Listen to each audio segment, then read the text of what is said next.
तो चैप्टर 9 की शुरुआत में हमें दिखाया जाता है योहान और ज़ुआ को, जो कि कह रहे होते हैं अब हमें एक दूसरे की ज़िंदगियों में तो जीना ही पड़ेगा। तो इसीलिए हम लोग किसी के लिए एक दूसरे के लिए ट्रबल खड़ा नहीं करेंगे, और इस बात का तो हमने कॉन्ट्रैक्ट भी कर लिया। फिर हमें क्लास दिखाते हैं जहाँ सब बहुत हैरानी से पीछे देख रहे होते हैं। यहाँ पे योहान होता है बहुत अच्छी इंग्लिश बोल रहा होता है, क्योंकि अब वो तो है ही आइडियल, तो साथ ही होगी। फिर हमें एक पुराना आर्टिकल दिखाते हैं जिसमें बताया जाता है कि जो योहान है ब्लैक बॉयज़ का, पूरे ब्लैक बॉयज़ के साथ एक वर्ल्ड टूर पे जा रहा है। वो वर्ल्ड टूर पे गया है तो उसे इंग्लिश आती होगी। फिर जब ज़ोआ होती है अपने फ़ोन में ये मैसेज देखती है कि चाइनीज़ क्लास में A+ मिला है उसे, तो बहुत गुस्सा होती है और कहती है चाइनीज़, शायद यहाँ कुछ मिसप्रिंट हुआ है इसलिए चाइनीज़ लिखा है। फिर वो कहती है कि मुझे तो चाइनीज़ आती भी नहीं है, और फिर वो वर्कआउट कर रही होती है।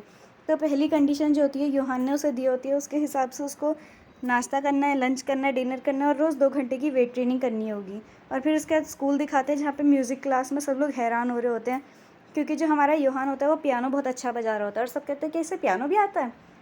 योहान इतना अच्छा पियानो बजाता है कि वो एक मोटी सी लड़की जो लाल चश्मा है वो तो कहती है ये बहुत ज़्यादा ही अच्छा बजाती है पियानो। फिर हम एक और आर्टिकल दिखाते हैं जिसमें दिखाते हैं कि जो हमारा योहान है उसे गिटार बजाना आता है, वो सॉन्ग राइट करता है, सिंगर है, और उसको पियानो भी आता है। फिर जो हमारी ज़ोआ होती है ये वाला मैसेज पढ़ के भी गुस्सा हो जाती है कि तुम्हें इसमें भी A+ मिल गया, पर मुझे तो छोटे मोटे इंस्ट्रूमेंट बजाने भी नहीं आते हैं। फिर वो गुस्से में चिल्लाती है कि मुझे बहुत भूख लगी है, मुझे खाना चाहिए, और फिर रोते रोते खाना भी खा ही लेती है। कहती है इतनी सारी कसरत करूँ 2 घंटे की, और उसके बाद मुझे सिर्फ ये प्रोटीन खाने मिलेगा। फिर हमें स्कूल का सीन दिखाते हैं जहाँ पे जो सब बच्चे होते हैं खेलने के लिए आ गए होते हैं डॉज बॉल। फिर जो हमारा योहान होता है वो एक एक करके सबके अच्छे से तोड़ने लगता है। पहले वो जो एरियम की चमचियाँ होती है उन्हें खूब ज़ोर से बॉल मार देता है डॉज बॉल की, और फिर उसके बाद वो एरियम को भी बॉल मारता है। एरियम का चेहरा बहुत फ़नी लग रहा होता है इस सीन में, एरियम हमेशा फ़नी लगती है ऐसा देखने में।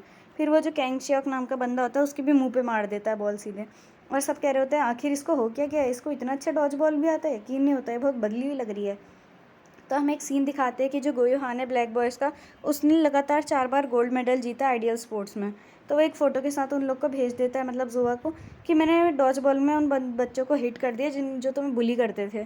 तो बहुत गुस्सा होती है और कहती है कि क्या ये सब क्या कर रहे हो, क्या तुमने नहीं कहा था हम नॉर्मल बिहेव करने वाले हैं। फिर जो ज़ोआ योहान होता है वो कहता है आज मैंने पूरा दिन नॉर्मली एक्ट किया, मैं तो थक गया। सब लोग लेकिन ज़ोआ को देखने लगते हैं और कहते हैं हे क्या तुम ठीक तो हो मिस्टर योहान, लगता है तुम कुछ ठीक नहीं हो। लेकिन योहान के तौर पे ज़ोआ कहती है हाँ मैं बिल्कुल ठीक हूँ, मैं बस कुछ सोच रहा था तो इसी वजह से ऐसा हो गया, कोई बात नहीं, मैं कुछ बात कर रहा था बस। लेकिन जो लूनो होता है उसको शक हो रहा होता है हमारी ज़ोआ पे, क्या है ये आखिर, कुछ अलग सा लग रहा है। फिर हम दिखाते हैं कि ब्लैक बॉयज़ के सब लोग बात कर रहे हैं, लूनो फ़ोन चला रहा है, लेकिन हमारी जो ज़ोआ कोने में अकेले दुखी सी बैठी होती है, क्योंकि पहला रूल जो होता है उसमें लिखा होता है किसी भी मेंबर से बात मत करना। तो वो कहती है उस पहले रूल की वजह से मैं किसी भी ब्लैक बॉयज़ के मेंबर से बात नहीं कर सकती।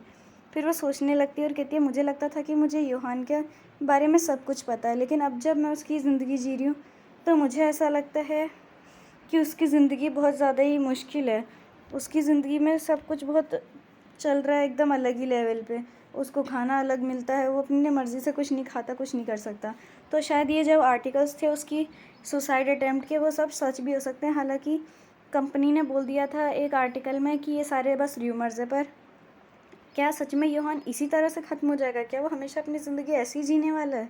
और यही सब वो सोच रही होती है, तभी उसको ऐसा फ़ील होता है कि जो मेरी ज़िंदगी है और योहान की ज़िंदगी है वो ज़्यादा अलग नहीं है।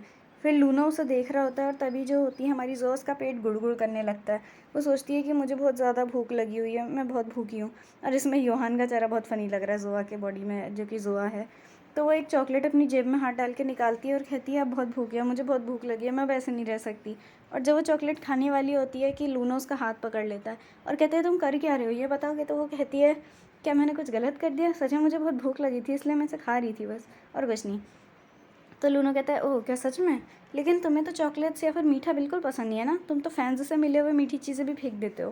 तो जो कहते हैं हमें स्कूल का सीन दिखाते हैं और हम पे कैंग सेओग जो होता है वो ज़ोआ से यानी कि योहान से कहता है कि 2 मिनट बाहर चलना, और जो ज़ोआ आती है सोचे क्या चल रहा है ये। तो लूना कहता है कि ये बताओ आखिर तुम हो कौन, मैं तुम्हें पूरे दिन देख रहा था। और यही सेम बात हमारा जो कैंग सेओग है वो भी इसको बोलता है। और जो हमारा वो होता है क्या कहते हैं इसको, ज़ोआ होती है, वो बहुत ज़्यादा घबरा जाती है, सोचती है अब मैं क्या बोलूँ इसको। और वहीं हमें स्कूल का सीन दिखाते हैं जहाँ पे जो योहान है वो कैंग शॉक को देख के बोलने लगता है कि आखिर ये बंदे को हुआ क्या है, ये मुझे पूरा दिन देख तो रहा था वो तो ठीक ही है, लेकिन आखिर ये मुझे इतना प्यार से क्यों देख रहा है आखिर। और फिर हमें कैंग शॉक की शक्ल दिखाते हैं। तो आज के एपिसोड में बस इतना ही, मिलते हैं नेक्स्ट चैप्टर में।